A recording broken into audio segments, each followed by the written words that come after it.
Bonjour à tous, bienvenue dans cet épisode de la Minute Teams, format consacré aux nouveaux usages et fonctionnalités autour de Teams. Aujourd'hui, j'ai le plaisir d'accueillir dans l'épisode 2 Camille. Bonjour à tous, je suis Camille Toussaint, Customer Success Manager à Microsoft. Je vais aujourd'hui vous faire une démonstration des Breakout Rooms, ou salles pour petits groupes, pour vous accompagner grâce à un pas à pas. Ici, nous sommes dans un team meeting classique et j'en suis l'organisatrice. Ce statut d'organisateur est crucial puisqu'il est le seul à vous permettre de gérer et manipuler les breakout rooms. J'ai choisi d'attendre que mes invités rejoignent la réunion, mais vous pouvez créer les salles avant même que votre audience ne soit réunie au complet. Nous allons donc commencer par créer les salles pour petits groupes. Je vais donc cliquer sur l'icône qui se trouve en haut à droite de mon écran. Le paramétrage s'affiche. Vous pouvez créer jusqu'à 50 sous-salles de réunion. Les Teams Meeting pouvant maintenant accueillir 300 participants au maximum, vous pouvez les répartir dans ces 50 sous-salles. Nous avons deux manières de répartir les participants. De façon automatique, les participants seront assignés dans chaque salle et de façon manuelle, je vais donc assigner les participants un par un. Je choisis donc de répartir ici les participants manuellement dans deux sous-salles. Et je crée les salles. Vous pouvez voir que mes salles se sont créées à droite de mon écran, tandis que mes invités attendent d'être attribués à une salle. Les salles sont bien fermées puisqu'il n'y a pas de participants à l'intérieur. Je vais les renommer grâce aux options ici pour que la nomenclature soit plus claire.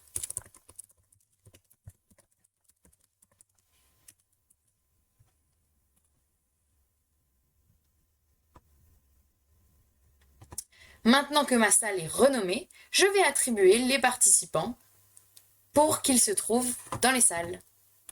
Je vais donc passer à l'attribution des participants dans les salles. Ici, je fais dérouler les participants et je les sélectionne un à un. Je vais ajouter Camille dans la session de brainstorming 1 et je vais sélectionner Marin et Megan pour les attribuer dans la session 2. Jean vient de nous rejoindre, il est arrivé en retard. Il arrive donc dans la liste des personnes qui n'ont pas été attribuées à des salles. Je vais donc manuellement l'ajouter. Maintenant que tous les participants sont attribués à des salles, je vais démarrer la session pour qu'ils soient automatiquement envoyés dans leurs sous-salles respectives.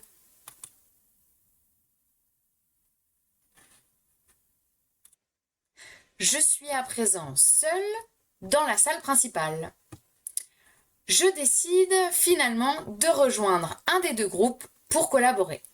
Je vais donc aller dans les autres options de la sous-salle et rejoindre la salle. Apparaît et je vais donc rejoindre la conversation session de brainstorming 1. Je peux voir les participants qui sont activement en train de collaborer et je peux également accéder au chat dans lequel ils ont pu communiquer.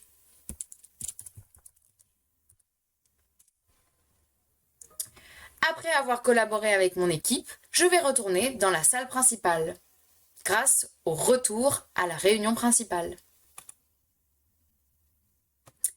Maintenant que je suis dans la salle principale, je n'aime finalement pas beaucoup la structure de mes salles. Je décide d'en rajouter une supplémentaire.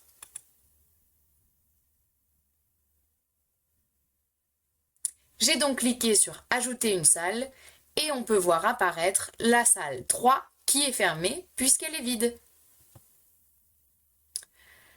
Je décide maintenant de changer d'activité. Je désire donc fermer toutes les salles qui sont en cours. Mais avant cela, je vais prévenir mes équipes pour leur indiquer le temps restant. Je vais donc aller dans les autres options de la salle pour petits groupes et publier une annonce.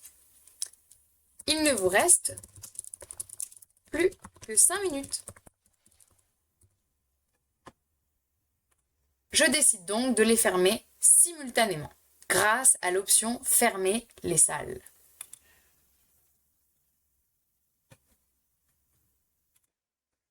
Mes salles ont bien été fermées et tous les participants ont été rappelés à la salle principale. Je décide de changer d'exercice. Je vais donc recréer toutes mes salles. Je me dirige vers les autres options des salles pour petits groupes et je clique sur Recréer des salles.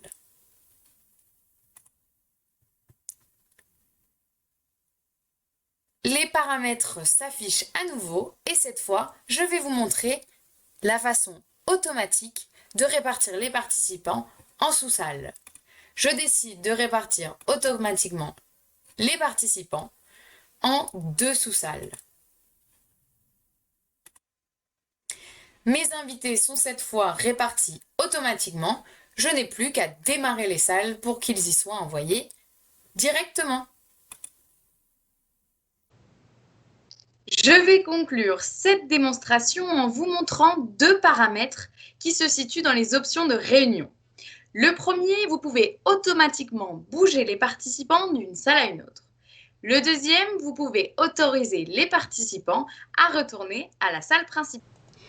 Merci beaucoup Camille. Pour terminer cette session, je souhaitais partager quelques ressources. Le premier qui est le Hub Adoption où vous retrouverez toutes les ressources autour de l'adoption et le déploiement de Microsoft Teams.